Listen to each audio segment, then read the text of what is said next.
Hello, strongbear, and hello, everyone watching us on all of the various platforms. I'm Dr. Richard Boulanger, a professor of electronic production and design at Berklee College of Music, and I'm here with my protege, former student, and brilliant collaborator and co-developer of CsoundMeta, Strongbear. Hi, Strongbear.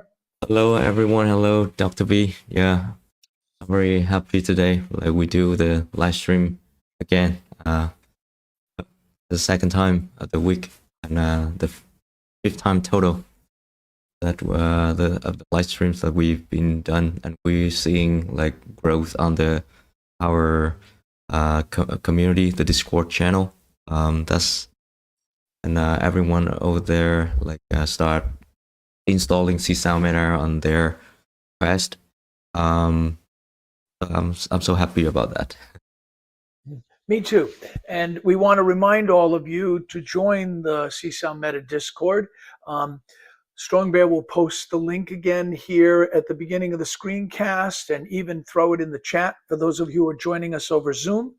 The purpose of these live streams is to tell you a little about Csound, a little about CsoundMeta, to actually show you us composing and performing with this incredibly powerful tool, empowered in an especially new way with Strongbear's code and bringing Csound into the metaverse via Rory Walsh's Csound Unity API, the inspiration of Giovanni Bediti's advancements to the API, and then Strongbear really running with the ball and putting it into this world that lets us take classic Csound instruments. Csound's a foundational computer music language, a giant software synthesizer and signal processing language from the 70s, from the 80s, from the 90s. It's 40, 50 years in the making. People are still continue to develop it. There's a team of developers led by Victor Lazzarini and John Fitch that are enhancing Csound. It has 2,000 or more opcodes or modules, and it's all open source, and it runs on every platform. But what we're doing now is having just an immense fun and really changing how you can play with sound and play with Csound in Strongbear and my CsoundMeta. So we're excited to share with you and bring you here, and hope you'll join the Discord channel. Those of you who are trying to install, we want to use some of this time today to help you and help you get it working. Last week, we were very successful getting 4 or 5 of my students and colleagues, former students from around the world, to install and then jam with us at Friday's session. This week on Monday, there was jamming from a couple of the new users. And so every time we jam with people, we learn more about what we should add to the program and fix. And in fact, I think Strongbear has an important announcement right now about, what's been happening since Monday's jam session. Yeah, so thankfully we have people joining us, like playing with that, so that we could test the program better, understand like the user experience. So when we have like so basically I just updated the app to 9.7.8. So I hope that on your Quest you will receive a notification how to update the app to the latest version, and it fixes several of things. So first of all is like in the previous session we were experiencing like the orb scatter, and we making it so big to hear it clearly. Then when we have a lot of them, they collide to each other and kind of up like a reaction chain and make them scatter around and scatter went to like what we call a frenzy mode. Oh yeah. We have to give it a positive spin, but literally all of the orbs start flying all over the place. You can't catch them. It's like, oh no. And in fact, a couple of my students have shared the app that we've collaborated with over the last year, have been sharing the app with their parents and grandparents. And one did report to us, Bethany, that when her mom was put it on the first time, all the balls started flying all over, and it really kind of frightened her very much. So we're addressing a little bit of that issue. Of course, when Strongbear and I play and jam, well, we have a lot of experience with the controls and the controllers. And so if things are flying, we know how to catch them, we know how to grab them, we know how to slow them down, we know how to move them so they don't bump into each other too much.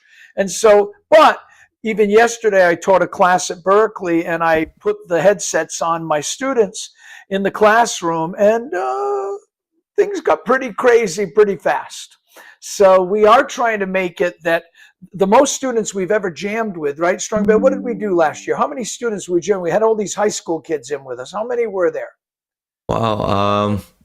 I don't remember exactly. We did like a lot of them, like I don't know, like about 10 like events, 11 or maybe more, all simultaneously playing in a small classroom. Well, we're actually playing on the moon, because when you go into CsoundMeta, you can place yourself in any number of worlds. And in fact, these worlds are so beautiful and creative, and just gorgeous, 3D skies and ground and everything.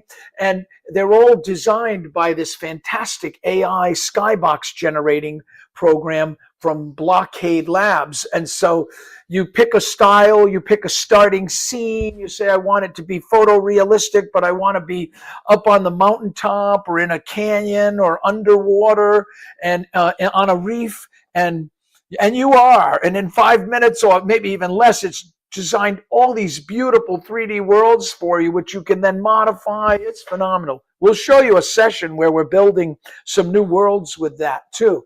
But the point is, you're in that world. We're all on the moon playing with our orbs and playing with Csound and sounds and making sound. And all of a sudden, things get pretty crazy. When we had the young students in, what was also very interesting, and it's a funny story, that I'd love to share with you. So I'm so excited because, these kids are screaming like, ah, ah. And I'm so excited because, wow, they love it.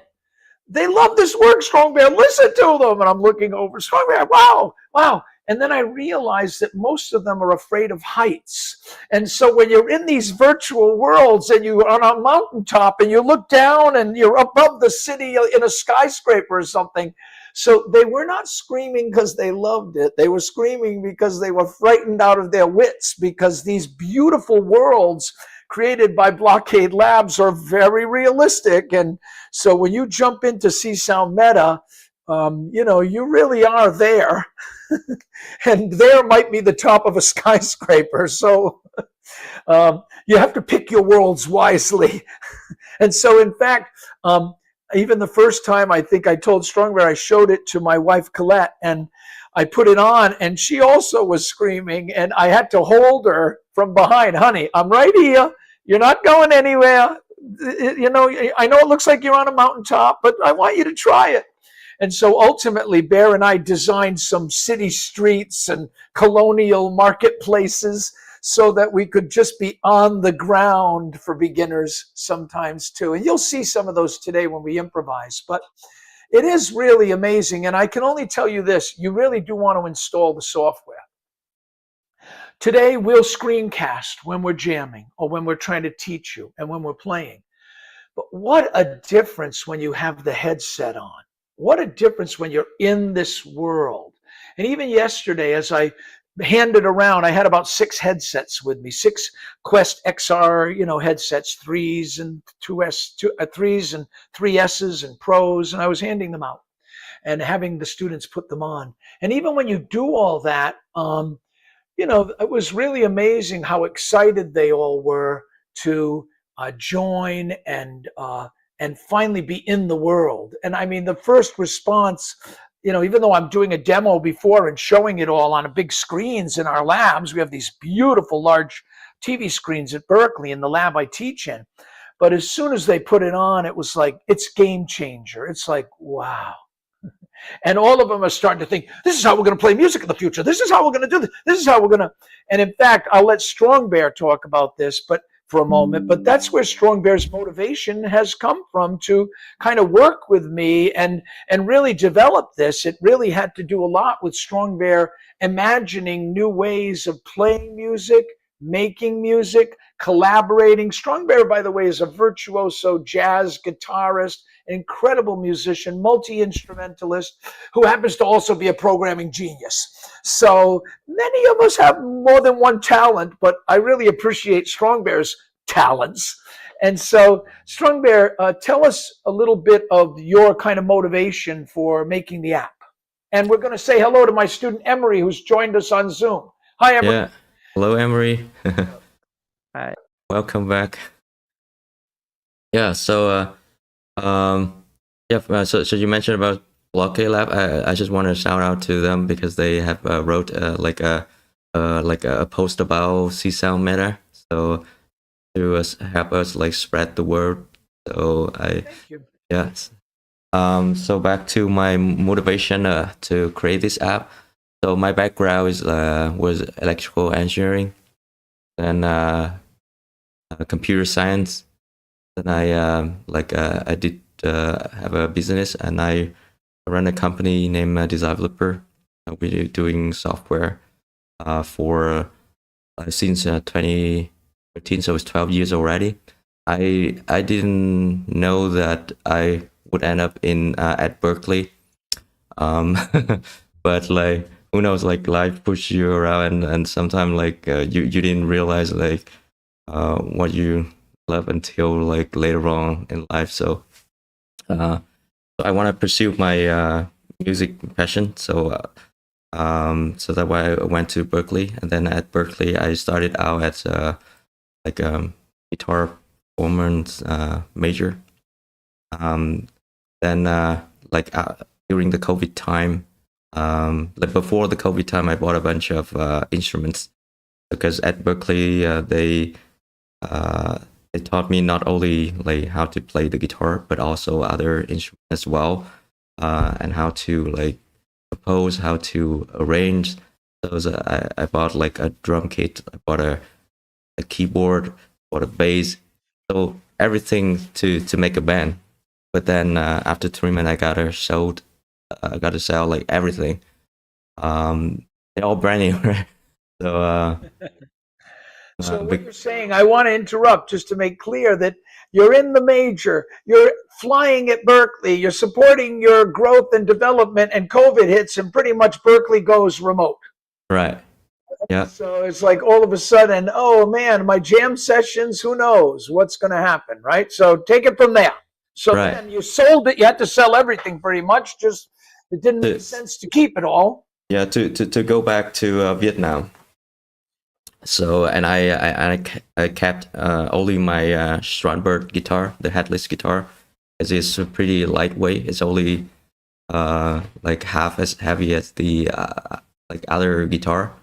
So I was thinking about like, is there any like a solution where I have like very compact system that I can carry around, like flying to anywhere I want, like maybe go to the beach, go to a mountain, but I can still make music and I can still play, can still jam with people.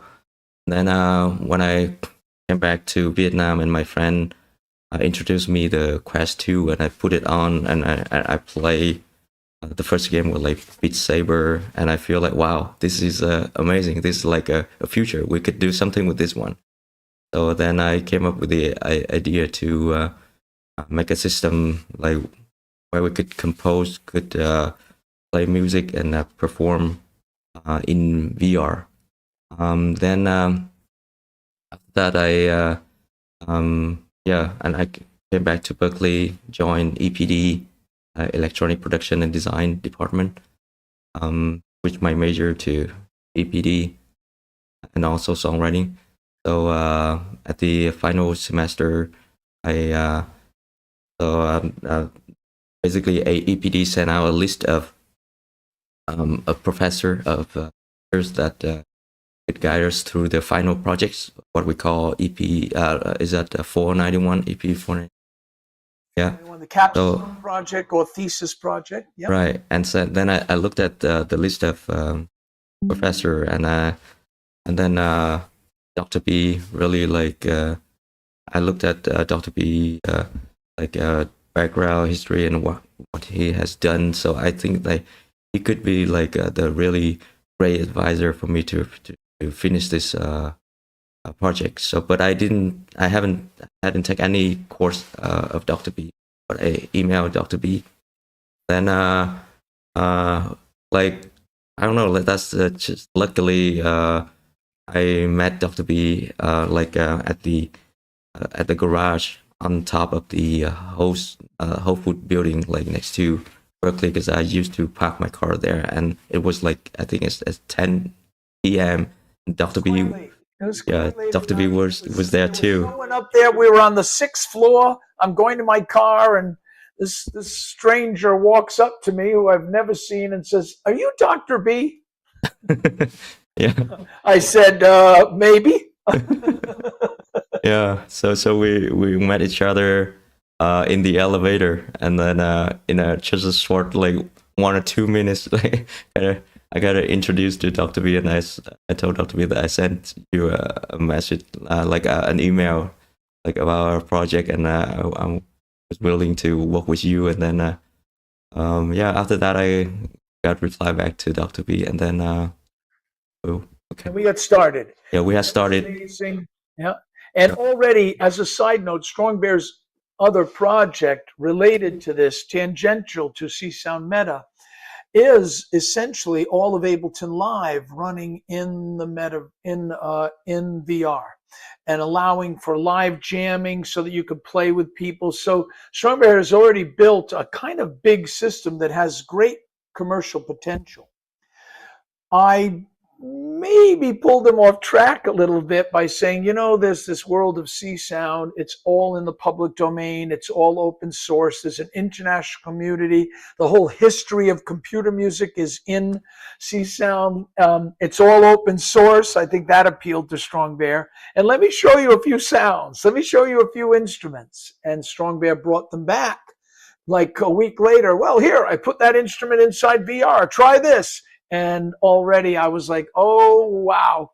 Well, what about this? And what about that? And every week, Strongbear would continue to kind of develop further and further the possibilities of this experience, of this kind of pulling together of foundational computer music technology with the latest in kind of community-based collaborative performance system.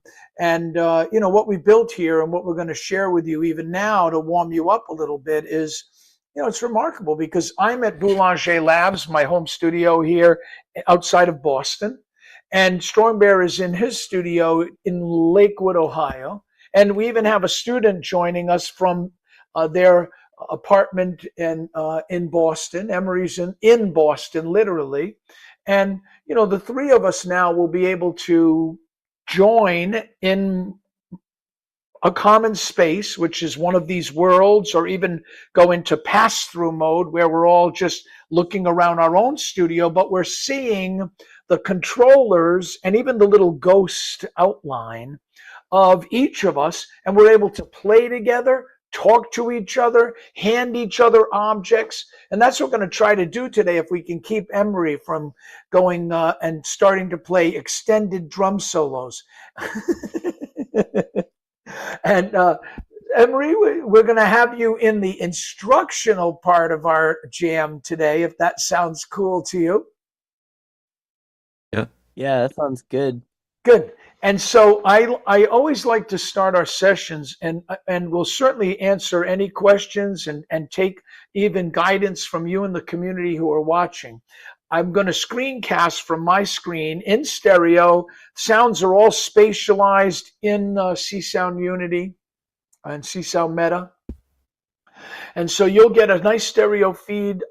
I think the sound is better when you're watching the screencast and even the visuals rather than watching my Zoom or joining on Zoom. So if you're really wanting to get a little bit cooler experience of what we're going to be doing now for the next 10 or 15 minutes, you probably want to join one of the screencast links.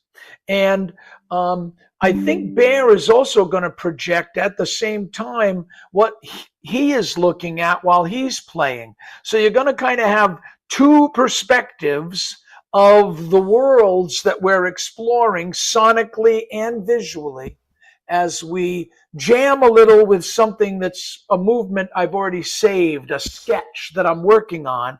But then I'm going to stop us in the middle and throw all those objects away, put up a new world, and we're going to just start maybe rehearsing and thinking about what sounds and what sound objects would be a nice set of companions that we would then save as a movement or save as the basis for a composition we might make later on. Does that sound like a good idea, Strongbear? Yeah, absolutely. So first thing, we need to update the app to the latest version, so everybody will be on the same same page, and the multiplayer could work well. You think it's ready for the update? You think Meta has delivered it? I have a different quest here before we start sharing. Yeah. This is Csound Her. So why don't I put this on and look inside and see if the app has been updated? Right. Mine updated automatically as I started the app. It just like said there was an up. It was 1 megabyte, which was interesting, but it prompted me like without the option not to. It just started updating. Wow, that's amazing. I'm just putting on Csound Her. Excellent, Emery. Let's see if mine does the same. Well, no, it connected. I don't know if it updated. I'm going to say quit. Yeah. Do you want to share your screen so that I will in a second. I thought I'd try. This does not say there's an update, but I'm just trying it on Csound Her first in case I don't want to break the version that we were using successfully. So mine isn't telling me what Emery is saying. It's not sort of telling me there's an update or anything. You don't think I should uninstall first and try to reinstall? Probably in the app library where you have like the three dots something, and you go to settings to turn on the like share spatial apps and data or something. It should it should have like option to update, I think. Well, I just did say to uninstall, and now it is downloading and installing, it says. So maybe, and I'll see in a minute if this installs with the new number. If it does, then I'll put on the one that I screencast, and I will cast for everyone the process from Csound Dr.B headset, okay? I just want to test and not break what we are doing in case the update does break that. I hope you don't mind me. It's not that I have little faith in you, Strongbear. I'm just being a little cautious given that we're live. Yep. But let's see. Well, I already have 9.7.8 in here. You do? Oh. The app is finishing in a few minutes. Let's see. Let's double check. Well, mine says installing, and now I say open. So let's see what it tells me.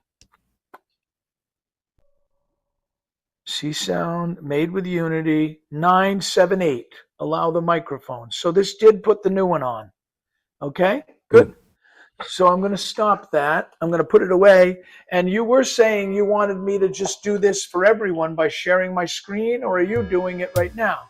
Yeah, I'm sharing my screen, but you can share your screen, and then like we usually do, put two screens side by side. Okay. So let's get Emery and you to stop making sound, or maybe. And so Emery, stop playing the instruments or quit the app for a second.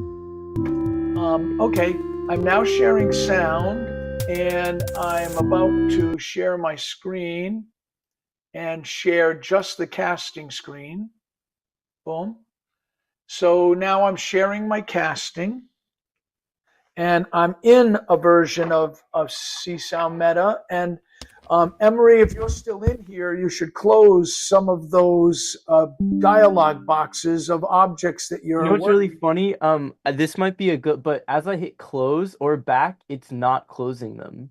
Oh, I was able to just close two of yours. You were able to? Yeah, I just closed two of them. I'm bringing one to me right now. I'm closing it. I'm That's bringing just so the weird other that one. Well, quit and restart. Yeah, I appreciate y'all, but it's interesting. This is an issue I was having yesterday too. I forgot to mention it. So, I mean, maybe I'm not hitting the right button, but you're probably not hitting the right button to close. I mean, it's like it's the back triggers, right? Like it's the main trigger. Yeah. The main pointer. Yeah. Okay. I think I'm sharing with everyone. I'm going to quit the app. So with my right meta button, the indented button on my controller, I bring up the menus and I say quit. Now you'll pass through mode. You're looking at my workspace here, my desk. And as I turn, you'll see the rest of my studio. Welcome. And so back to my writing desk, if you will, or teaching location. And so you're telling me, first of all, I'm looking in my messages. It might say that something was new was added. I'm going to go to my app library. I'm going to see if this tells me there's a new version. It does not. Did you open the app and see, does it say like 978 or 977? I'm going to open it right now. Your app is updating, initializing. That's what I got. That's what Emery reported seeing. Fantastic, Emery. There, and it looks like it's in agreement. It's installing the app right now. I think many of you are seeing what I'm looking at on my screen in pass-through mode. It's still installing. Your app will continue updating if you close this view.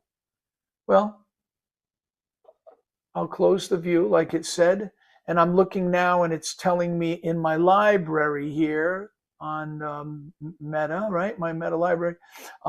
It's telling me it's installing, and now it says it's there. I'm opening it. My headset is now telling me it's made with Unity. It shows me our green screen. It shows me the version number down here at the bottom, 978. I don't know if you're seeing that. I hope you are. Yeah. And I now select host, server, and client. For all of you who might be at home installing your own version, normally you're the host. If you're playing with others, like I will be, then quite possibly we'll show you how we're doing that in a minute, because we're using another VPN that helps everyone join my app. But tell me, Bear, do you join, when you join me, you join as a client, right? Yeah, exactly. Good. So right now I'm going to point and click on host so I can host everyone. And here I am. And now you're seeing me in one of these beautiful blockade lab worlds.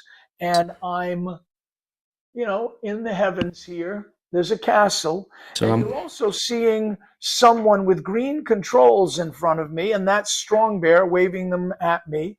And you're maybe seeing Emery right over here with orange controls, or they're kind of lime green over here. That's Emery waving. So there are two other players in my castle. You're kind of light green or blue, maybe, way over here. And Emery is to my right, Strongbear is to my left. I'm in the middle. I'm looking at I think I'm on your right. So okay. So green is like Emery. When I say your name, you'll wave your hands. Okay. So Strongbear. Over here to the right. On my right, I see you. And on my left, Emery. That's Emery over there. You're right. So I see someone down here. Oh, it's gone. Yep. Okay. One of your headset. Now, what you're noticing, everyone who's about to watch us jam, is that I'm kind of teaching you a little bit how to play too. So you see that each of my sticks in each of my hands look a little bit like a timpani mallet, right? and the head can be made larger or smaller. I'm adjusting that with screen controls. And generally, I like to leave one mallet head a little large. They could be both the same size. But I like to have my left one a little larger because, as you'll see when I'm playing the orbs, as I move my hand through, I'm actually controlling parameters of the sound. And if you have a bigger mallet, the sound changing that I'm doing is more dramatic. And so typically the way I play the objects in the metaverse, and I'm going to bring one up right now, and I'm going to do that by pushing the X and Y key on my left controller. And I've just brought up this thing called teal. Now, when it came on, it was gray, and you didn't hear anything. And you're wondering, oh, my MetaQuest isn't working. I don't hear any sound. And you're even trying to hit it with your lasers, and there's no sound because the laser is a pointer that points at the object like I'm doing now. I can actually use the grip on my left hand and the joystick and pull the object over here to the mallet, right? Or I could have even used a shortcut on the left hand, which is just point and hit the grip, and it pulls it right towards me from a mile away. From up on the roof of the castle, I could pull a sound to me. So, but I still don't hear anything, even if I hit it, because it's silver, because it's muted. But now, if I point my left pointer at the object to hold it, and I'm using my joystick now that I've gripped it to go in and out, bring it close to me. Now, if I point my right controller at it and stretch, now the object is going to make sound. It's this little bell object. Now, the nice thing is, and by the way, do you notice that the colors are flickering like when I touch it? That's because strongbear has programmed this object so that it's audio reactive. It's doing a fast Fourier transform of the sound that it's making, and it's colorizing the object based on the spectrum of the sound. But what I'm going to do just for fun is I'm going to take this object and I'm going to send it all the way over here to Emery, who's at my left. And now Emery can grab it and play it. Right? I'm going to bring up another object. I don't know what, but Emery, you've got that. So keep that there. Let's not bring up any new ones yet, but hang on, because you're going to be playing that one. That'll be your starting sound. Okay, now this object that I just opened up randomly is called sand. Do you hear that rumble? Now listen to this. I'm going to grab the object with my right hand. How did I grab it? With the grip. And I'm going to kind of have it pan around as I trigger it. Trigger it. It's on the left. It's on the right. So it's this kind of panning drone or rumble. Well, why don't I give that object over here to strongbear? Strongbear, do you have teal? I mean sand. That's what I meant. Hit sand. You've made it louder. And now he's playing sand. And Emery, can you just still play teal or whatever? Beautiful. So I'm going to add another object. But everyone, you know what might be nice? I like this world. And let me look around. Those guys are kind of jamming a little bit. And it's nice. It's a castle. And I like that. But why don't I open my menu? My menu is the little hamburger menu indented on the left hand. I'm going to push it. And up comes the menu for CsoundMeta. And so what I can do with this is I can pick another world. So let's tell the world I'd like us to be Boston cobblestone streets. There's Emery still over to my left. And there's strongbear still over to my right. But now we're kind of looking around Boston in the 1860s. Right? And this is kind of that world I had told you about. But let me pick one more. Kind of one that I like, especially. I'm going to pick sunset above the clouds. So aren't these beautiful? This is Blockade Labs AI. I just said I want to be in the clouds. I want some aurora. I want some mountains. I want some water. I want the sunset. And I also love seeing, you know, the Milky Way or some galactic thing overhead. And so I'm now seeing that. Now I see one of our objects is going crazy. What is the reason for that, strongbear? Can you get control of that object, which seems to be bouncing all over? Sand, can you stop it, do you think? I got it here. I brought it back to you. So a little bit of what can happen in the metaverse when you're playing is our objects can kind of collide with each other and start to go flying and fly around. Now, how did I stop that? Well, what I did was I pointed my laser pointer at it, almost like a game of catch, and I clicked on the grip, and I said, wait a minute, in my head. I didn't say it out loud. And I pulled it back to me and said, give me control again. I'll hand it back over here to Strongbear to continue playing, right? Okay, now, I also have controls here, which are kind of nice. I could quiet everyone down. So it's really nice. Let me do that. Let me make the whole mix softer. Do you notice I've just faded everyone out? So they can jam. What I was doing was I pushed in the Y button and I used my joystick as the host, as the conductor, to make it louder by going to the right. I'm making them louder now. And now I'm making it softer so that I can talk to you a little more about what I'm trying to show you. Now let me show you one other thing before we start doing some extra jamming. I'll ask my jammers to chill out again for a second. Looks like my mallet got awfully big on the right-hand side, so let me shrink that back down. Good. Now, notice in front of my hands here, or connected to them, I have these cheat sheets. So when I point at an object, if I can't remember what the controls are, if I want to trigger it or play it or catch it or edit it or whatever, well, I could look up on my cheat sheets, hey, and say, oh, if I want to create an orb, I need to press X and Y. So my left hand, if I press X and Y, oh, I created an orb. It's called red. Let's see what red sounds like. It's supposed to be swirling. This red's not making much sound. I'm going to delete it. How do I delete an orb? I point at it with my laser and I push in on the right joystick. Let's bring another orb up. Ooh, it says noisy wind. Is it? Sounds like it is. Good. Okay. So I've got noisy wind. I might put that over there by Strongbear again.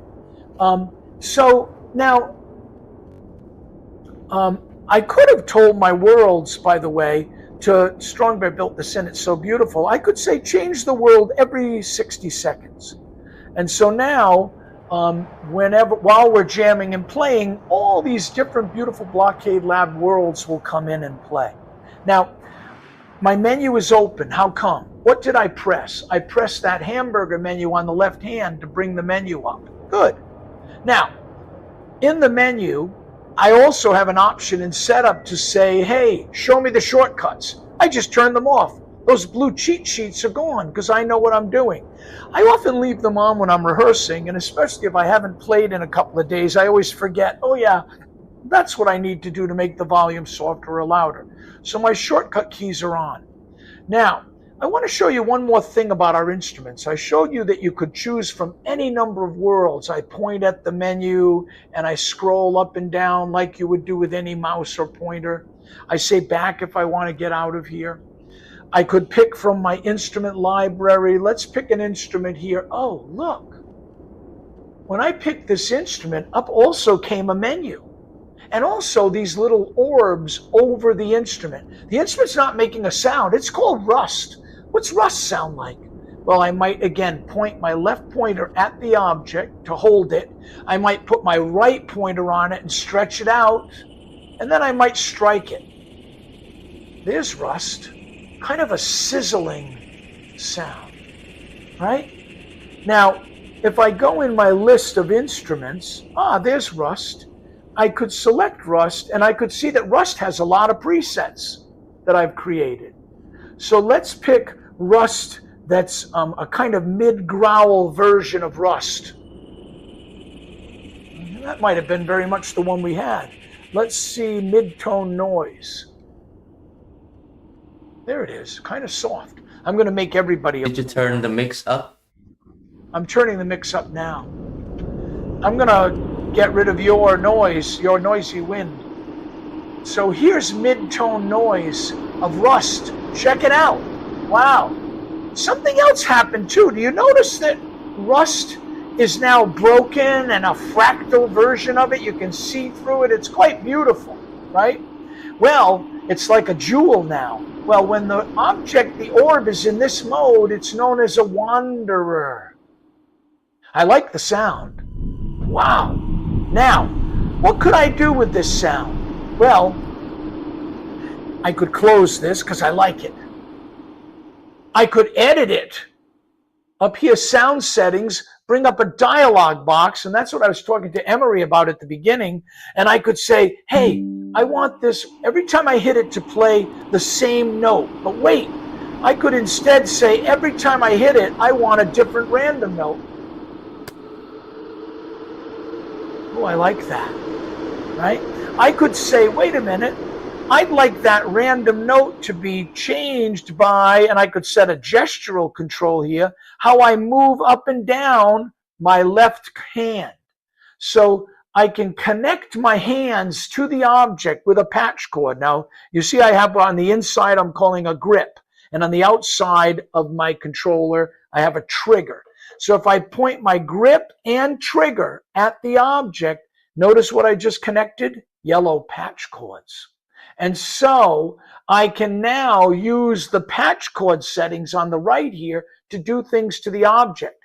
So, hey, button A triggers the object. Button A, watch.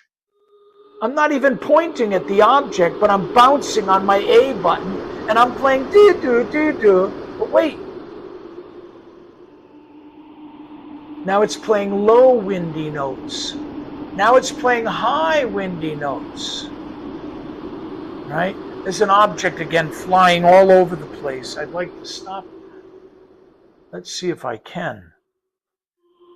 Okay, I've got my object, but strongbear's is going crazy.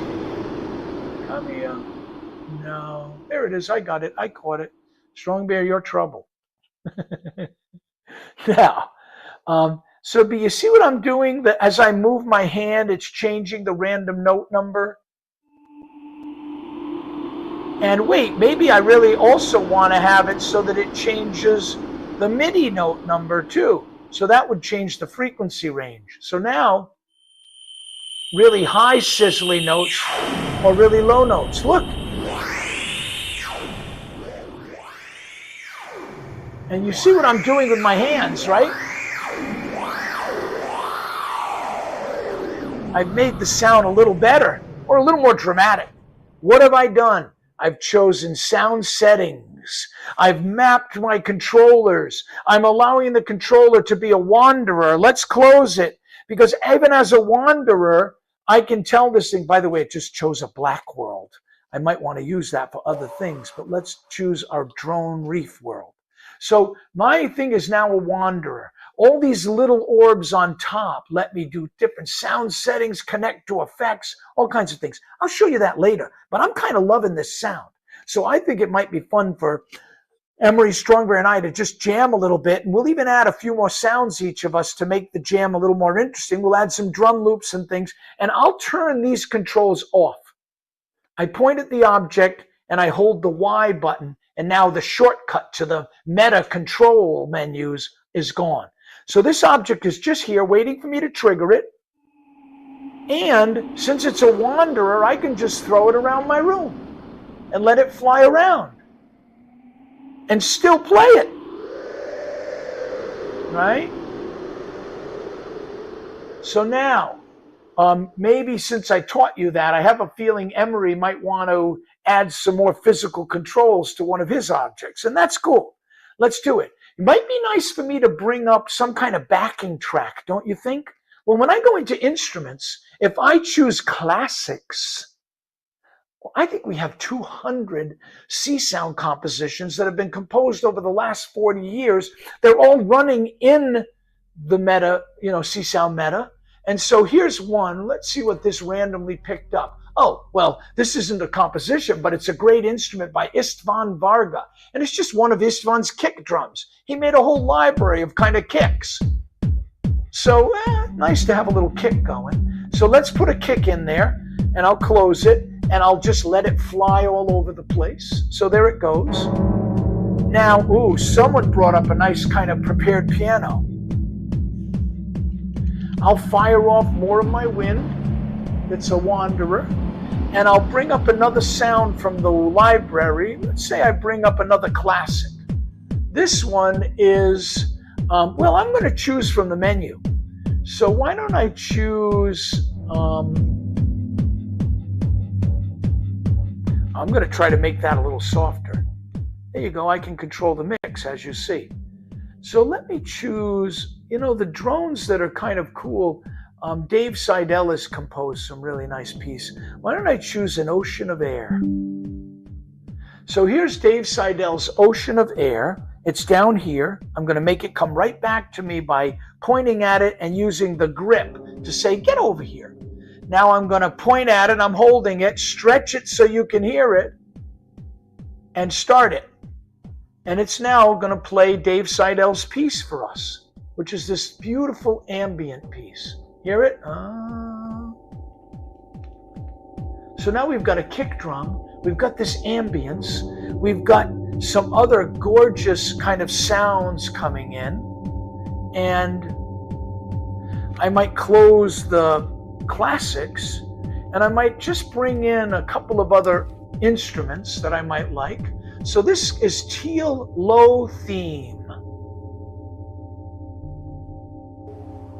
Oh, it needs a little volume.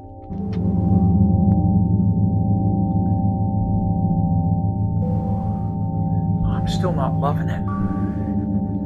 I'm going to change it. Guess what? If I point at an object and point at A and B, it changes another random object. Maybe I don't like it. So this is now picking Mincer. And it's these monks chanting. I like that.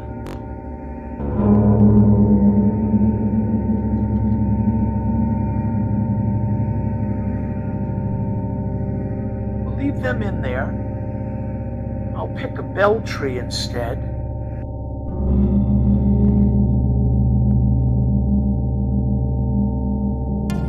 There it is. Look where we are now.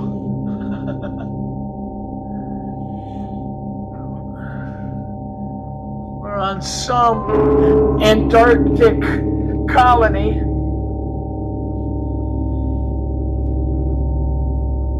This is not Greenland. Inside joke. Now, let's make Dave's sublimation a little softer.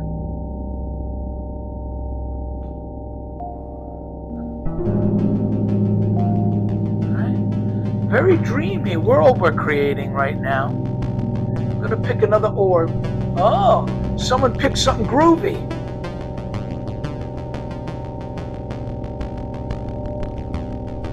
This is a piece called Electric Bubbles by my former student, Jake Joaquin, who's an incredible composer and visual artist.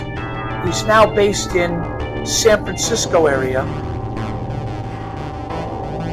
And by the way, when you're hearing these tracks and these sounds that we're making in the piece, what you need to know is that all of these sounds are being rendered in real time. I'll make everything a little softer so I can talk to you. Everything that you're hearing is being rendered in real time by Csound, by like another instance of Csound, right? And so that's kind of exciting. We're not playing tracks like on Spotify. I'm not playing some music track. I'm actually, playing, rendering a classic Csound piece, right? And so, that's a kind of real bonus in terms of, what we're hearing and what we're doing in this world. We're playing with sound, we're adding them, we're manipulating them. As we swish through them, it's changing their character, right? As I morph through this, it's changing the character, right? This is a pretty interesting world created by Blockade Labs. A little carve out temple down in some canyon. Look at the shadow on the wall. hand, I could turn anything into a wanderer and just send it flying. Oh, now we're at another kind of temple, but this one's kind of in a jungle somewhere. We're on the exotic temple tour, I think. So here's what I'm going to do. I'm going to go to pass through. I'm going to tell it to stop changing. I'm looking at all of you now, or back at my desk, and I'm pretty much going to stop. So I'm going to press my joystick in on the left hand, and I'm going to select A and B on the right hand, and that's going to fade everyone out. We really are trying to build a performance system here, right? And so I'm going to stop sharing now. And I love these Quest 3s, especially 3S is quite great because the pass-through is fantastic. I can program my computer at the same time. I can read my iPhone, my watch. And so even now, I still have the headset on, but I'm going to stop sharing and just go back with you all. And, we're able to, just work while we're working in the Csound metaverse on sound and on compositions. Now, later today, we might show you a minute of trying to make a composition because there are other features that strongbear has built into the system that let you save a movement, save presets around each orb, and then save the worlds and the movements on timelines so that you can compose. And so we've written some really wonderful pieces, some collaborations. We've premiered one of them in Vienna, Austria, back in October, November at the International Csound Conference. And I had 5 or 6 of my students on stage with me there playing on a huge stage, projected on huge screens, coming out of 24, 48 loudspeakers in a beautiful cube. Strongbear was joining us from the United States on stage playing as well. In our rehearsals, all of that, Strongbear's right there fixing things, jamming with us, teaching my students, no, you need to do that, is really something. So we're able to play when I rehearse with the students who are in my ensemble in Vienna. One student was rehearsing from Santa Barbara. One student was rehearsing from Hong Kong. Strongbear was rehearsing with us from Ohio, and I was here in Boston, and another of my students was in Boston, and we're all kind of practicing down here in Boulanger Labs, or as you saw, in some icy planet from out of a future Star Wars episode, or on a Martian base, or somewhere in Boston at the turn of the century. So it really is exciting, all the possibilities. I hope that what we just showed you, or what I was explaining while we were playing, and how I was able to hand objects to them, or grab objects from them, or stop objects from flying, shows you the range of kind of sharing, collaboration, and control that strongbear has built into this incredible program that we're wanting all of you to install. So I'm hoping that you'll get on our Discord channel, you'll follow some of those links that will help you download the alpha versions, or alpha or beta versions, beta version pretty much, and start using it, start joining us in jam sessions, or start your own with friends and family, and give us advice and feedback. I need this to do this, or this should do this, or I'm surprised that, I can't, there's something wrong. And so we're wanting advice from musicians, from non-musicians, from children, from senior citizens, because everyone comes into this experience with their own experience, their own expectations. You can imagine at Berkeley, I did a session there for all the faculty we call them BTOT, Berkeley Teachers on Teaching. And you'll see some of the presets that I'm sharing with all of you in this release are my BTOT movements. So I set up different jams for my colleagues. And of course, I made them with drum grooves and drum loops. And, you know, one of their first things was, how do I sync the loops? How do I sync all the timing of my LFOs? Because, you know, most of the production here is on a grid. And most of the production for dance music of my students is, how do I synchronize my bass and synchronize my LFOs? And so they're all into that. They're all into side chaining and syncing and you know, common time and a 4 on the floor kick, and everything starts on a grid. And I hope that sound art and music will get off the grid over time, and that we'll start really playing with multiple timelines and multiple time frames. And in fact, most of the great music that you love, the great performance you love, is when I'm watching Miles Davis on YouTube talking about playing behind the beat, playing off the beat, and encouraging people to write it on the beat for me, Miles was saying, and I'll play it where it belongs. I'll lay back and play off the beat. And certainly all of our great jazz masters at the Berklee College of Music, it started as a jazz school, right? They're teaching our students to feel and play and change the feel by the way they approach the beat or lay behind the beat. And many times, even with a classic sequencer, we would teach some humanization techniques. And that would kind of randomize where things fell once things were locked to a grid.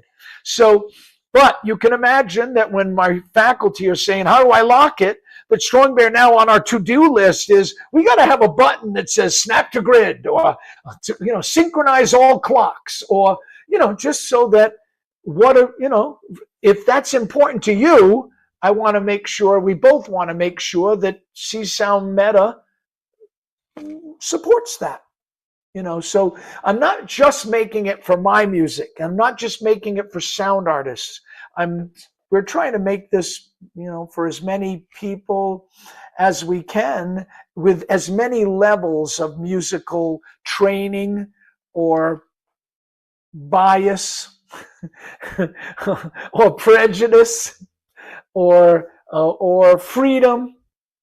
So, you know, we're trying to really support the musical language of as many composers and sound artists and creators as we can, just so we can all play together from anywhere in the world is, I think, the goal.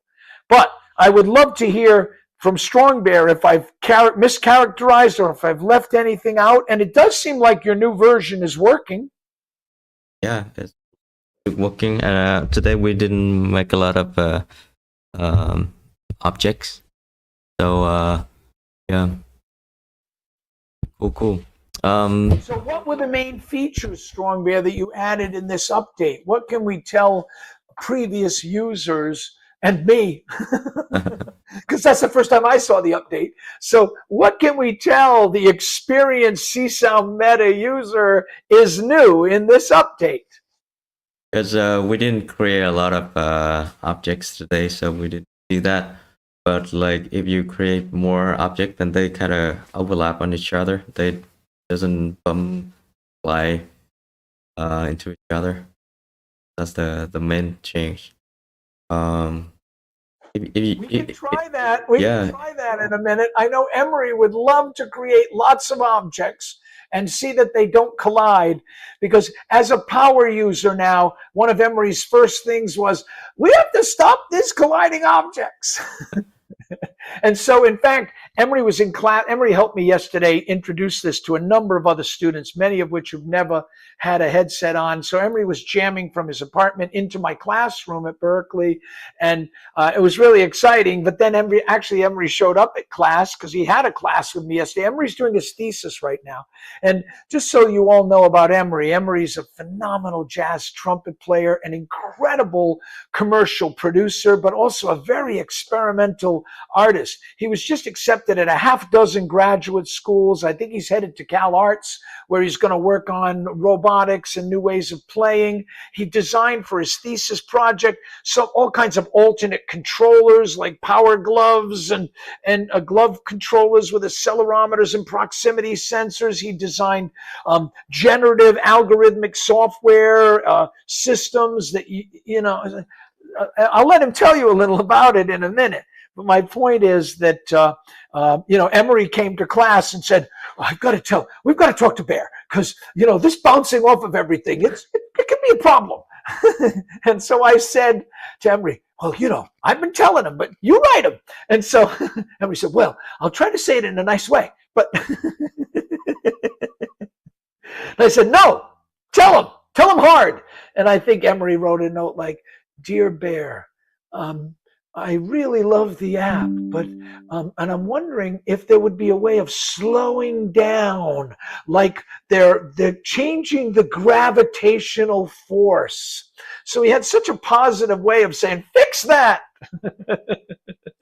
Actually, it's a good way for you to do exercise, like catching orbs. Let's see how fast you can catch all the orbs. Well, but it would be nice if we'll throw it up and we'll create a bunch and see about the overlap. But the thing is, Bear, yours was still flying all over, and I wonder why. Only from you. Well, actually, it's flying on your. What you're seeing is flying, but on my side, things didn't fly. It wasn't flying on yours? I noticed that too. I noticed times where something would be like really dramatically going around for me, and I was like, they would have mentioned this if they were also seeing this. So I would just try to, and I'm curious if it has to do with like where each person's walls are or something like that. It's interesting if it's processing it in parallel on each machine, that there could be like minor discrepancies, but then where would those even come from? It's like an interesting concept, but it seems like overall, like it seems like it's fine, but just for the refinement, I don't know. That's interesting. Yeah. So there's a syncing mechanism, but like sometime it out of sync, and like one might see things different from the other. Well, and it is, I must say, to you, Emery and Bear, the right now, so that I can conveniently stay here talking to the audience in this screencast, live stream, I've set up only a small little area that I'm playing in. But if we were to look at my studio, I actually have a big open floor here. And when we rehearse, I set up a giant area. When we were premiering the piece in Vienna, you should have seen the size of the stage. And so we actually used Wi-Fi amplifiers on stage to increase the signal strength to a hot spot that we were getting our audio, our Wi-Fi from, so that I could cover more space, and so my students could stand much further away from me. And so, there was a big wall, there was a big room, and we weren't bumping into each other too much. However, when I play in Berkeley's small classrooms, or even when I created a small space here, I think, Emery, the walls are pretty close. And so you bounce off a wall pretty quickly, and things start ricocheting, off of these walls. And I think that could be contributing even now, small space. There is a way, and Strongbear and I did this, which was so cool. I would love to repeat this story, but on Strongbear's last kind of day in Boston, before he was leaving Boston and going to Ohio, he said, let's do something with our families. Let's get together. And we were going to go wander around Boston. And then all of a sudden it turned into, why don't we just get together for a picnic at the beach? And we can play with CsoundMeta, with my children, with my daughters, his daughters, and me and my wife and his wife. And so, okay. So we drove out to some beach, and there was a giant park, and we told our quest to use no boundary because we knew we weren't going to bump into anything, right? And we were in pass-through mode, which was so fun, because then instead of using a Blockade Labs virtual world, there were trees, there was water, there was a parking lot, there were picnic benches, there were people playing with their children, and Strongbear and I and his daughters are throwing orbs around and playing catch and throwing them up in trees and throwing them out into traffic. driving by at the end of the parking lot, and the orbs are flying. It was really beautiful fun, and such a nice way to end. I love the idea that I could write music that my children would play, and I do really now play a lot of music with my son Philip, who's a phenomenal classical cellist, and that's such a dream. And I always love to share things like that. So if my students can play with their children making music, and so even now, Strong Bear's daughters are the expert beta testers of this software, and so for all of us to play together with no boundary could work. And so it may very well be that what I should do is set up no boundary, select that, and then it might also cut down on the ricochet effect at Berkeley. I'm not sure. So I'll see about that next time I'm bringing them in for students to play. What do you think, Bear? Is my thinking correct? Is my logic correct? Yeah. So basically, the room that you set the boundary doesn't contribute to the size of the actual like CsoundMeta room. Because I have already set the room size always the same. So it doesn't matter whether you set it the boundary small or big. It doesn't matter. But like if we stay too close to each other, then our object like stay at the same place, like the density of the objects at one location. Yeah. That makes it bounce around, but like that should be solved. It won't collide into it no more. Okay. Well, we should try that. Unless there's some questions from people on the stream or questions in the Zoom that are worth answering right now, we should try making a lot of objects and see this new non-collision feature or the overlap feature that you've created. Do you want to try that? Of course, yeah. Okay. Are there any questions or thoughts from anyone on the stream or anything like that? Not actually. Like there's one person here is watching us from, I think, from the beginning, really interested in what we're doing. Like Vince on Post AI, and like he or she's also like a Unity. Great. Well, as a Unity dev, you might be excited to know that Strongbear is planning, with me, I'm the Csound guy, right? And I'm making the instruments, I'm doing the composing, I'm teaching sound design and composition and designing effects and all of that.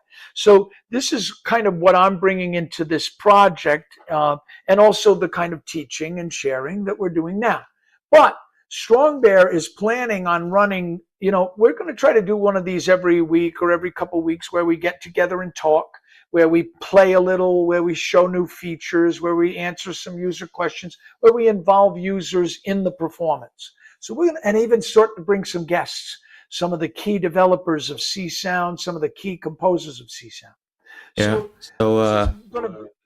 But Strongbear is planning on every week or whatever, or maybe more, running live streams where you're coding, right? Strongbear, talk about that a little bit. Right. So before this session, I've already did a short session to fix a couple of things. Yeah. So I want to do more beside the live stream Dr.B. So here's Vince on Toast AI. I have a question, like how do you keep the audio synchronized? So the way we keep the audio synchronized is like we're not actually sending the audio over the internet, but we're just sending this like kind of signal message, and all the audio are generated like on the device. And another question is like, do you have frame rate issues? Like we used to have that, but now I don't see that. So say that it's not an issue. So we used to have that when we have like a lot of objects that doing like heavy processing, like FFT, right? Yeah. Yeah. So in the Csound language, there are these fantastic streaming vocoder opcodes, and they allow for some amazing spectral effects and transformation. So I've built a small library of instruments that process your speaking voice and live audio input. We'll show that later. Maybe not even today. Maybe in our next session we'll focus on it. But the bottom line is, you know, you run 6 or 7 of those. Like I said, we're not playing samples here. We're computing on the headset in this little Android device. And so those tend to need a lot of CPU power for the real-time rendering of the stereo audio, spectral processing, time scaling, pitch shifting. It's amazing, the sound quality and the sound magic that comes from this. But those guys can beat us up. So I've redesigned many of those instruments to be more efficient. And in most cases, you can tell Csound, for instance, to limit the number of voices that can simultaneously use an opcode or play an instrument. So when I design those, I often build into the instrument what I use. The opcode is called max alloc, maximum allocation. So I basically say, hey, max alloc only 1 of these, or max alloc only 2 of these, so whatever, so that it can't. And we also have an opcode in Csound, instrument active. So I can say, hey, if 2 of these are active, that's it. Don't make a 3rd one. You want to randomly choose something else. Don't randomly choose a 3rd spectral time warping vocoder with wave shaping and ring modulation, which is a super effect. But, you know, only 2 of those at once. So, and you know how even many commercial programs deal with this is they freeze audio, they freeze tracks, they are always showing you CPU load. And so now you know, hey, I can't run 50 copies of Serum at the same time, or I need to check my effect chain in live with how many simultaneous reverbs or whatever that I'm running. And so, you know, all of the programs deal with the issue and in different ways. And the cool thing about Csound is we have opcodes that I can use to build the custom instruments that are intelligent or interpreting the system load and managing it in a performance or in a jam. And that's a lot of what we do. It's really a sharing, right? It's Bear fixing the code in the smartest ways he can, and it's me designing the instruments in the smartest way I can. And that's kind of what's gone into building these libraries now that are part of our beta release. And it is even more fun if we play like in the same room, in the same like physical environment. I actually have a video here where we're playing. Should we play that just to show people like the idea of like co-location? And sure. Yeah, that would be nice. That would be nice. And we'll still test out your overlapping orbs update late in a minute or later. But please show them us playing together. Here we go. So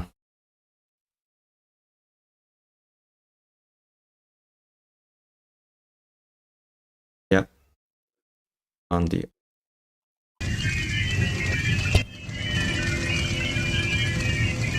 so here like 1, 2, 3, 4 of us playing in the same room. This is it B54? B54. It's a classroom in Berkeley, one of our kind of surround sound media rooms. I teach Csound in here and Max in here and things like that. So students sit around with their laptops at these conference tables. We have multiple screens. We also get those tables out of there when we're doing big jam sessions. So it's one of our nicer kind of multifunction rooms in the department called B54.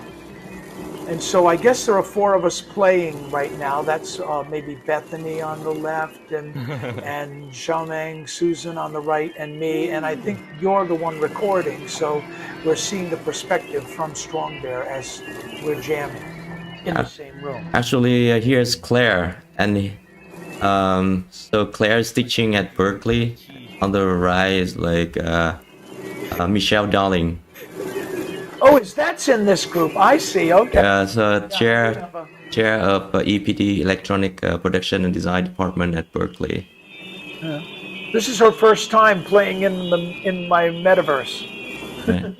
And so you see me explaining to her over there. Go hit this, try that. Yeah, and the voice much clearer than Zoom. And everything is recorded from my headset. So this is my view.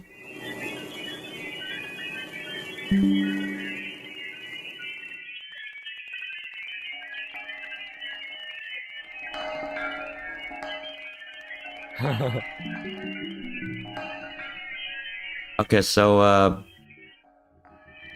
Beans on Toast AI also have question about like what do you use to talk with each other, different places. Great.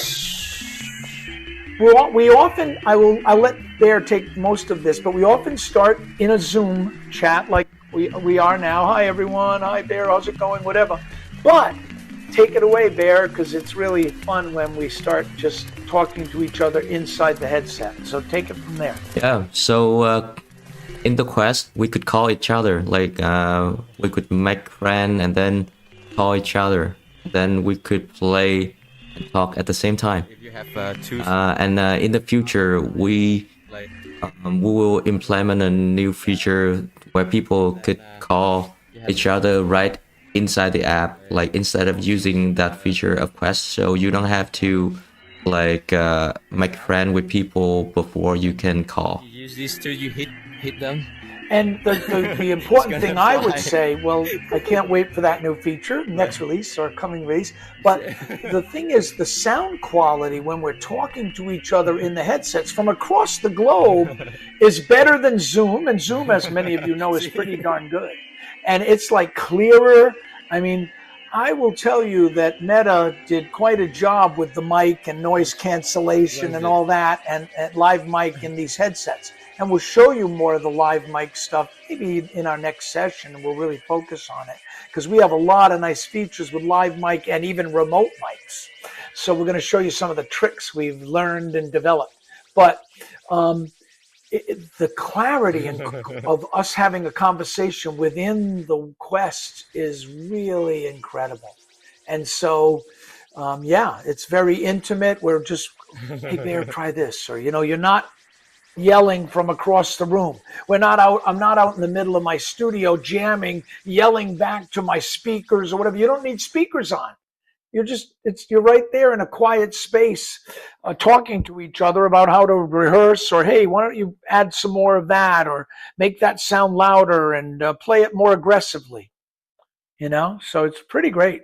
Yeah, exactly. Cool.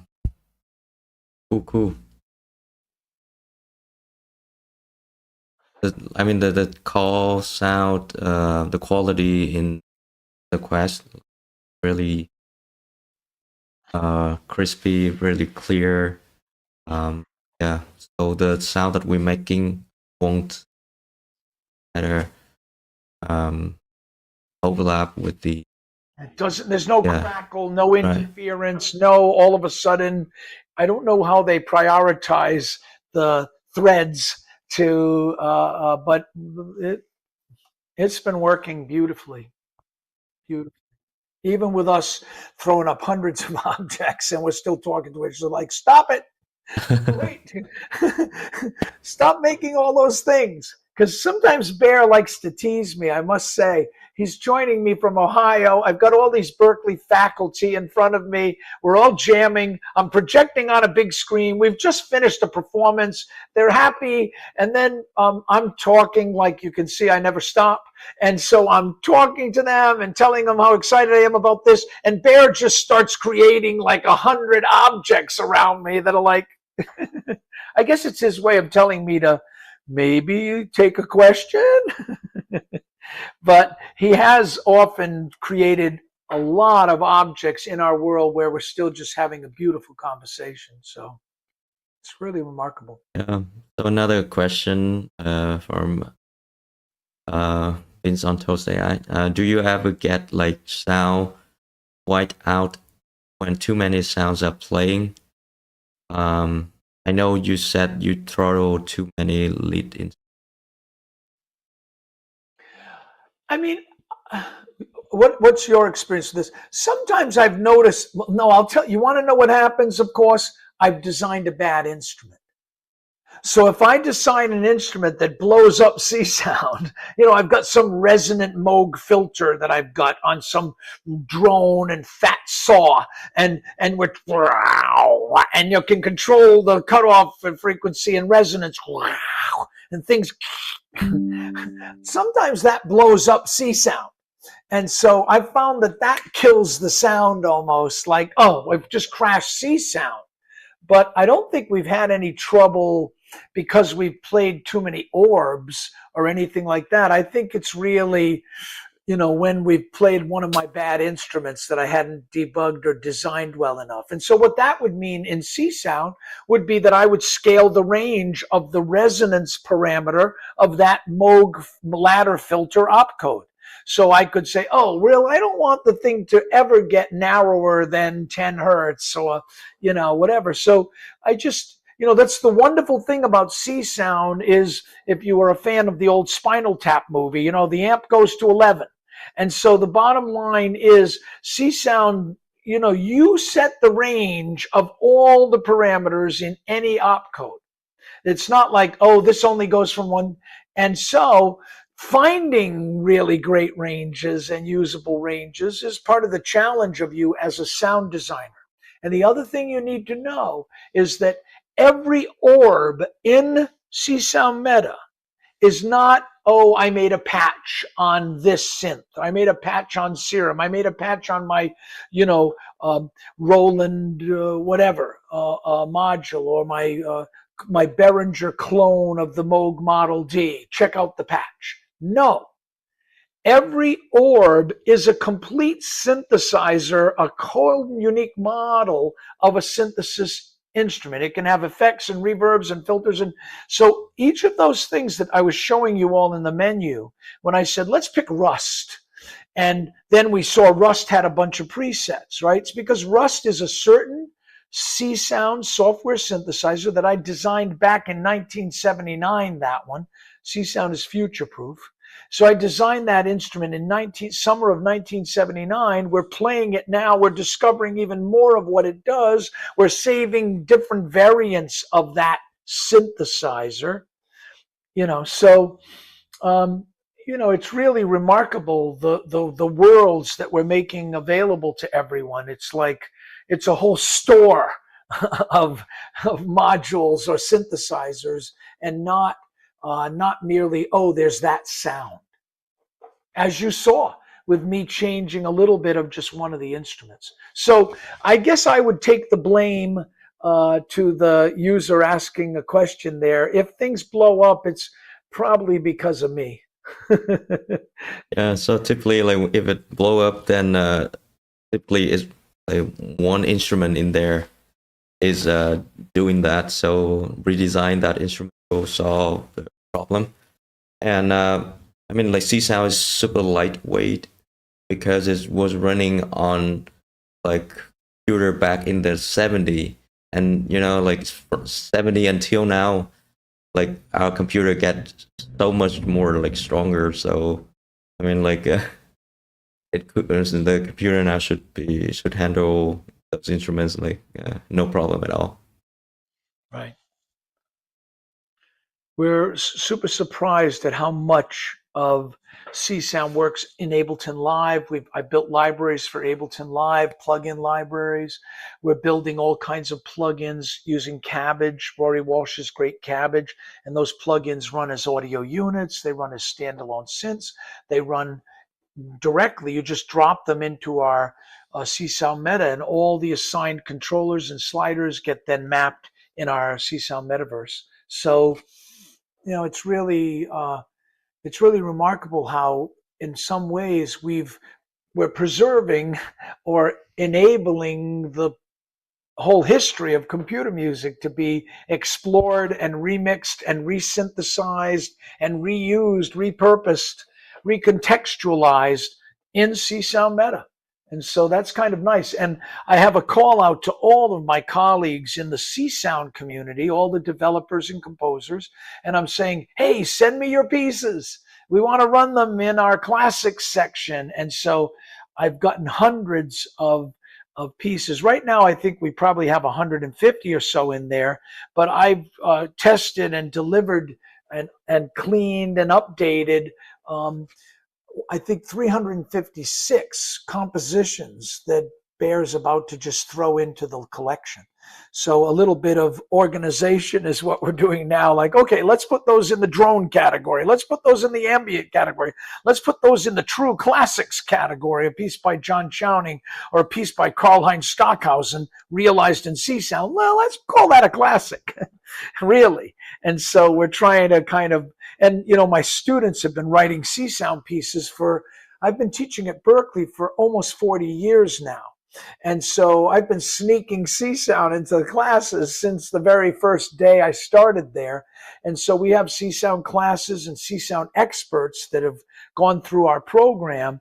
And so there are a lot of great Csound pieces by my students. And so there's a whole collection of Berkeley students compositions too, which is kind of fun and a tribute to them and their great talent and great work. So it wasn't always that easy to use Csound back in the day and to make a piece. And some of these pieces are quite legendary in the community because they're just so inspiring what the students accomplished. And you're seeing some of that inspiration now as I again salute my collaborator and incredible student Strongbear, because you're seeing what a Berkeley student does with technology under their belt, either sonically, production-wise, creatively, compositionally, or now, in development side of things.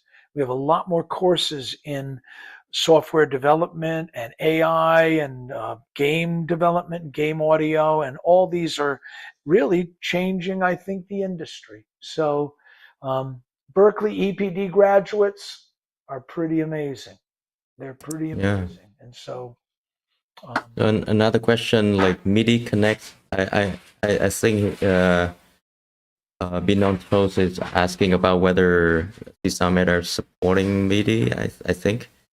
So basically, the Quest doesn't support like MIDI device, and I mean, like how could you connect it to the devices? Like you could maybe in the future it through this one USB-C it can connect, but I mean it's not like really practical.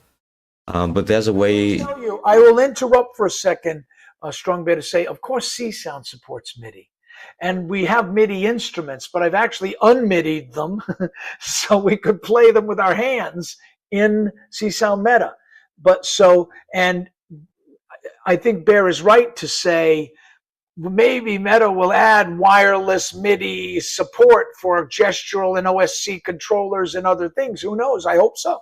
I hope that the Quest 4 supports wireless MIDI or something into the Quest. And we are using some wireless devices to actually add multiple microphones into our Quest. And we'll show you that in another session.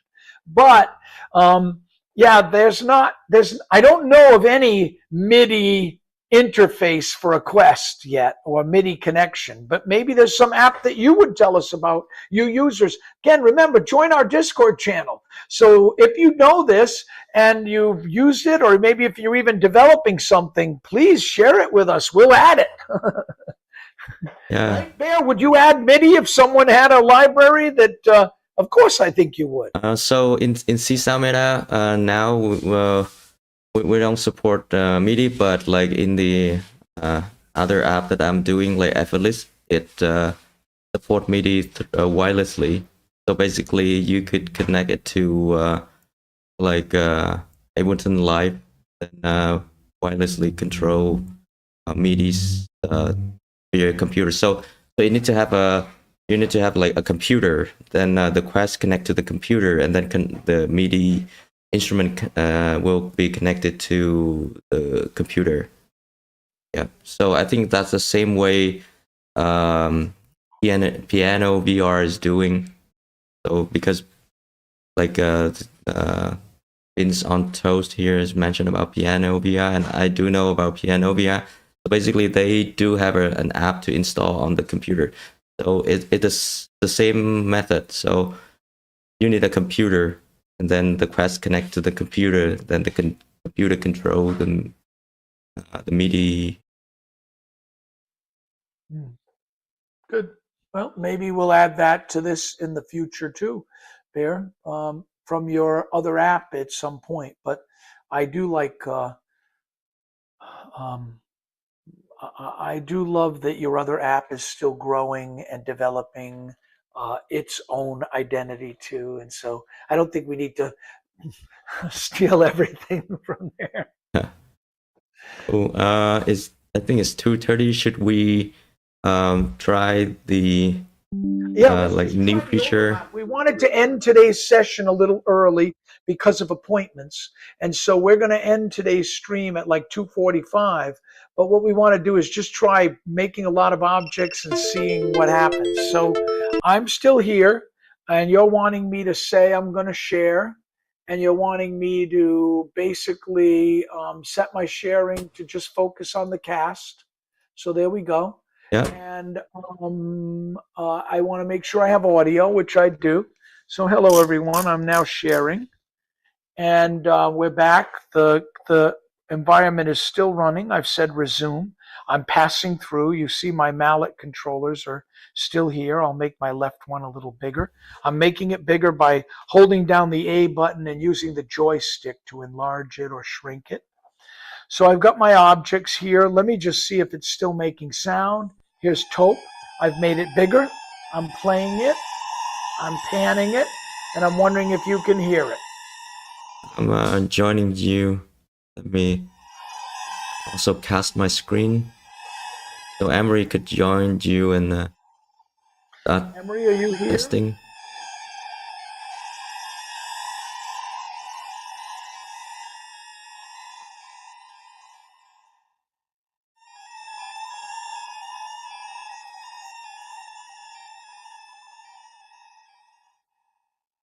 I'll bring up another.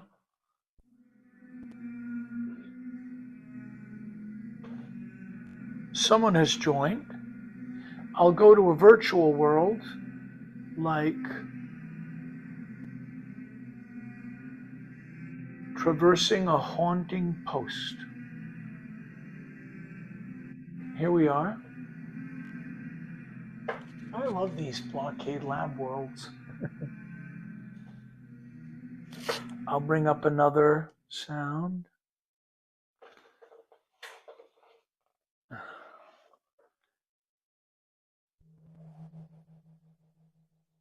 And so what you're saying is they go through each other. I see that. Look at that. Yeah. I'm going through Mincer. You know what's nice about this? You can play two at the same time, Bear. Ah, nice. Yeah, right. A new feature. But Right. I'm going to make more. Hold on. I'm going to make three at the same time. Yeah, that's a nice idea. Like a mixers in a way. I'm mixing. Oh boy, that's an interesting byproduct. Yeah, I didn't think about that. Wow, beautiful. You're gonna have to. Oh, someone's standing on top of me almost. I just joined you. I'm just making a whole bunch of these, stacking them all up. Oh, this is too fun. Look at that. Crazy. Let's see. Love it. Well, you're now going to have an instruction that grabs all or selects all, so you can grab them all and hook them all to a patch cord or something. Patch all. Yep. Wow, that's great. Well, I like this update. Wow.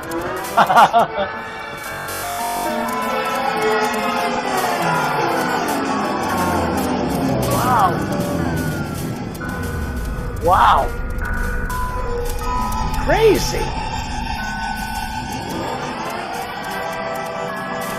I'm going to turn them all into wanderers now and just fly them away.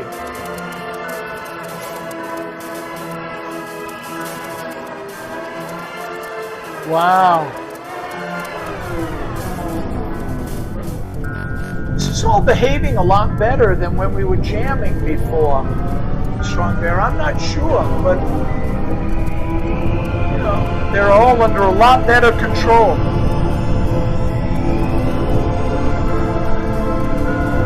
Wow.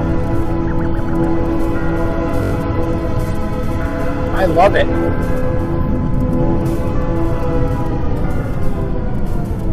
Wow. Wow. It's crazy. This is nice. Wow.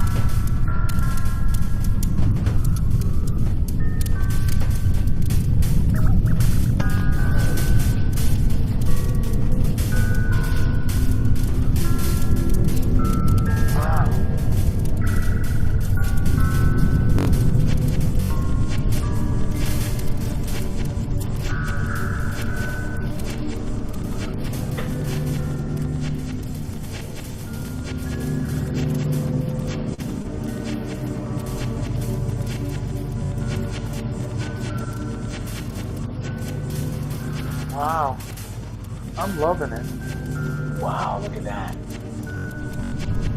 I love when they change into these long cylindrical shapes. Yeah, like We've got to make that a feature. it will happen like randomly in a couple of seconds. Yeah. I'll throw a little of Frank Pablo's piece on board for us. I'll go to Wispy Clouds at noontime, so we're just floating over, up in the sky, over a lake. Loving it. Okay, so somebody started flying. And so the classics still can collide with others, so I'm using the classics to move things around.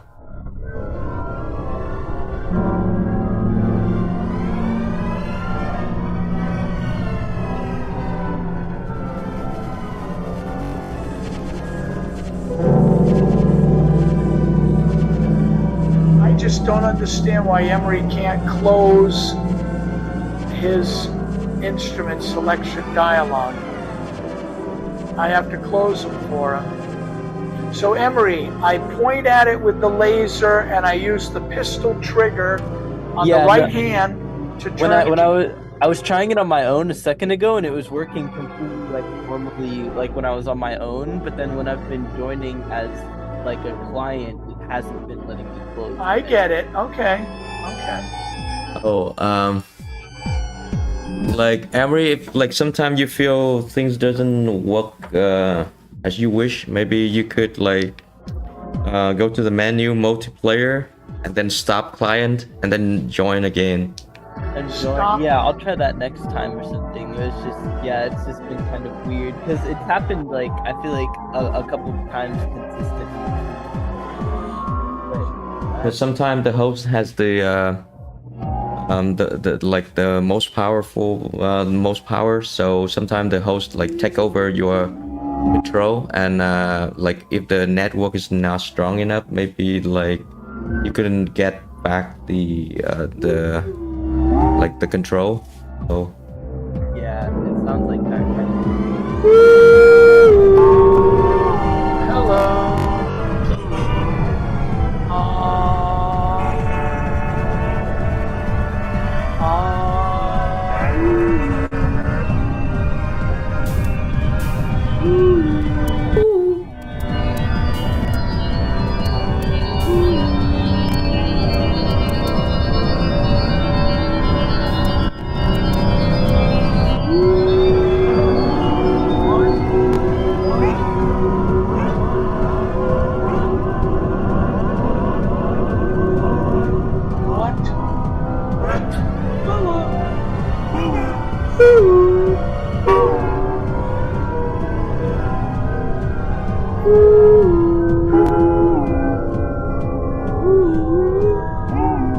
Hello?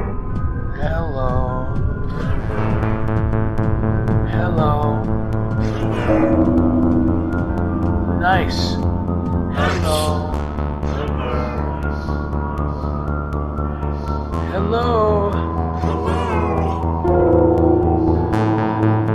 Hello, that's Shenzhen's bass loop. Hello.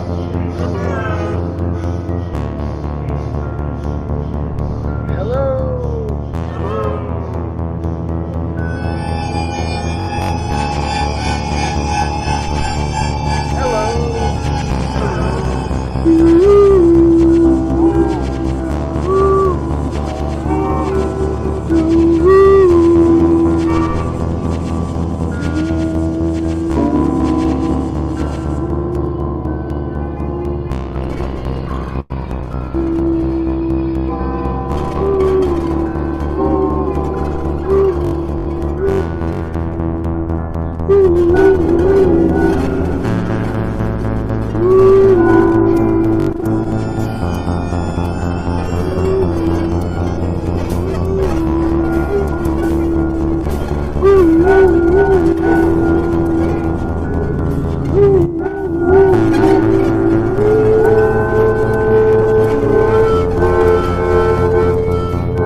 Wow, pretty nice, huh? Shenzhen's music, always an inspiration. Thank you. I'm going to quit the jam right now and, stop sharing and go back to just us saying goodbye for today. Wow. That was fun. What do you think? Yeah. That got pretty good. Emery, you a lot of fun. I'm having a lot of fun with it. There's just certain times where something won't work how I feel like it could, but like that has not. It's already so like far that it doesn't even matter. Like, like it's so fun. Well, we really appreciate you and your contribution and your exploration and your sharing. I'm thrilled you're here. I'm thrilled that everyone has joined us, on the channel, and it's really been wonderful to kind of have you here and have everyone be here and join us. So let's see. There we go. So, Bear, do you have any kind of closing thoughts or comments for today? I think it would be nice if we end in the next couple of minutes. Yeah, awesome. Thanks everyone for joining. Please join our Discord channel. You can find it in the chat, or you could find it in the description of the live stream. And we hope to see you there and see you in the next live stream. I think we were talking about live streaming maybe on Tuesday. So we will be announcing it in the next day or two, sending out emails, posting it in Discord. And so make sure you join so you know. And already, I want to thank you on the live stream for your questions today and inspirations. And I hope that some of what we answered. The last point I want to make is that StrongBear is planning on streaming, fixing, improving, building the software. And so those of you who are wanting to learn more about Unity and integrating Csound in Unity, Csound Unity is available through Laurie Walsh's Cabbage Forum. There are a few little examples there. Bear will tell you more in his sessions on how to get going with that and just install it and start playing with it. But if you really want, this expert advice and really to watch this expert programming, fixing, debugging, you're going to want to make sure every week or whatever to get on that Discord channel and tune into Bear's live streams where he's actually coding and answering your questions about code. And ultimately, I'll be doing some answering your questions about Csound. But I think figuring out the Unity Csound connection is really the extra beautiful gift that Bear is bringing to the community and to the world. And I'm very grateful that he's helping spread this possibility. And I can't wait to see what some of you do with CsoundMeta, making music with it, but also making derivative products inspired by it or based on it too. That's going to be absolutely wonderful. So I want to thank everyone for coming today. And Bear, I'm going to let you sign us off with any kind of closing words, but thank you everyone for coming. Yeah, thank you. I love the questions today. See you in the next session. Love to hear more questions. And remember, you can ask the questions on our channel, and Bear is going to be right on top of answering them there too. So you don't have to wait for the next live stream to get some of your questions answered. And I know some of you are not right now watching, but you're going to watch the video recordings of these, when your time permits. And so know that we're very anxious for you to see what we're doing and then ask for our help and ask for our advice. Take care, everyone. Goodbye. See you later.